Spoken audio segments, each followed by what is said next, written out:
நான் பள்ளி சென்ற காலத்திலே மனநல மருத்துவமனை என்றால் மென்டல் ஹாஸ்பிட்டல் முடிவு பண்ணி வச்சுட்டாங்க. ஒரு மென்டல் ஹாஸ்பிட்டலுக்குள்ள போனா வெளியே வர முடியாதுங்கிறது பரவலான பேசப்பட்ட கதை கருத்து. நான் சேலம் மருத்துவ கல்லூரியிலே கல்லூரி பயின்று கொண்டிருந்த பொழுது அப்ப நைட்ல ஒரு ஷோ வருங்க. நைட்ல டிவியில் ஒரு ஷோ வரும். அதை பெரும்பாலும் ஆண் மக்களே பார்ப்பார்கள். உடனே நீங்க மிட் நைட் மசாலான்னு நினைச்சிடக்கூடாது. இந்த ஷோ அப்போ ஒரு ஃபேமஸ் சைக்காட்ரிஸ்ட் இருந்தார், மறைந்த திரு மாத்ருபூதம் ஐயா அவர்கள். புதிரா புனிதமா அப்படின்னு ஒரு நிகழ்ச்சி, நிறைய பேர் தலையாட்டுறாங்க.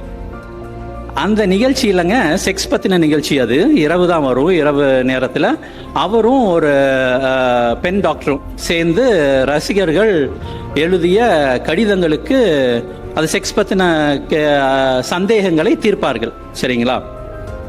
அப்போ இருந்தே ஒரு சைக்காட்ரிஸ்டை பார்க்கணுன்னா நைட்டில் தான் போவாங்க மக்கள் எல்லாம். இது நான் சொல்றது 25-30 வருஷத்துக்கு முன்னாடி. அப்போ நான் சென்றது, அப்போ தான் ஆக்ஸ்ஃபோர்ட் போனேன். நான் லண்டன் போயிட்டு ஃபர்ஸ்ட்டு, அதுக்கப்புறம் ஆக்ஸ்ஃபோர்டில் ஒரு 24 இயர்ஸாக மனநல மருத்துவராக இருக்கேன். ஆக்ஸ்ஃபோர்ட் என்றாலே உங்களுக்கு நினைவுக்கு வருவது பல்கலைக்கழகம் இல்லைங்களா? ஆக்ஸ்ஃபோர்ட் மாநகரம் நிறைய பேர் போயிருப்பீங்க. ஆக்ஸ்ஃபோர்ட் மாநகரம் என்பது ஒரு கிட்டத்தட்ட 32-33 கல்லூரிகளை இணைத்து பிணைத்து உருவாக்கப்பட்ட ஒரு நகரம். சரிங்களா? அப்போ கல்லூரினாவே கல்லூரி மாணவர்கள் இருப்பாங்க இல்லைங்களா? உலகத்திலேயே தலை சிறந்த கல்லூரிகளில் படிக்கும் மாணவர்களோட மனநிலை யோசிச்சு பாருங்களேன். மன அழுத்தம் அவங்களுக்கு ரொம்ப அதிகம் இருக்கும் இல்ல? டென்ஷன், பயங்கர ஸ்ட்ரெஸ், டென்ஷன். ஸோ அது ஒரு பக்கம், அதை ஞாபகம் வச்சுக்கோங்க. இன்னொரு பக்கம் ஆக்ஸ்ஃபோர்ட் தெருவெங்கும் சிதறி கிடக்கும் பப்ஸ் அண்ட் பார்ஸ், மது கொடுக்கக்கூடிய இடங்கள். இந்த மதுன்னா நீங்க நம்ம டாஸ்மார்க் மாதிரி அடிச்சு பிடிச்சி சண்டை போட்டு வாங்குற பாட்டிலுக்காக சண்டை போடுற இடம்னு நினைச்சுக்காதீங்க. அழகிய கட்டிடங்கள், அழகிய அறைகள், அழகிய மனிதர்கள், அழகாக பேசும் மனிதர்கள், அழகிய பெண்கள் எல்லாம் இருப்பாங்க உள்ள. வெளியே உங்களுக்கு ரொம்ப சூடா இருந்துச்சுன்னா உள்ள குழுன்னு இருக்கும். ரூமை சொல்றேன். வெளியே ரொம்ப ரொம்ப குழுன்னு இருந்துச்சுன்னா உள்ள வெதுன்னு இருக்கும். அந்த மாதிரி டெம்பரேச்சர்லாம் மெயின்டைன் பண்ணி வச்சிருப்பாங்க. நீங்க உள்ள போனோன்னா அவங்க சொல்லுவாங்க, would you like to come in please அப்படின்னு சொல்லுவாங்க. நம்ம உள்ள போனோன்னா would you like to take your seat அப்படிங்குவாங்க.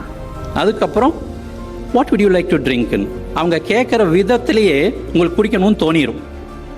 அப்படி ஒரு உபசரிக்கும் நாடு. ஸோ டென்ஷனாக இருக்கிற மாணவர்கள் ஒரு பக்கம், மது ஒரு பக்கம். பஞ்சு நெருப்பு நீங்க நினைப்பீங்க இல்லைங்களா? பத்திக்கும் நினைப்பீங்க. ஆனா ஆய்வு என்ன சொல்லுதுன்னா, வளர்ந்த நாடுகளை காட்டிலும் மாணவர்களாகட்டும், டென்ஷனா இருக்கிறவங்களாகட்டும், ஆக்ஸ்ஃபோர்ட்ல இருப்பவங்க அவங்களோட குடிப்பழக்கம் ரொம்ப கம்மின்னு காட்டுது. இது எதனால நீங்க யோசிச்சு பார்த்தீங்கன்னா, ஆக்ஸ்ஃபோர்டில் தெருவெங்கும் மனநல மையங்கள். எப்படிங்க? ஆக்ஸ்ஃபோர்டில் தெருவெங்கும் மனநல மையங்கள், parents counselling centres, students counselling centres.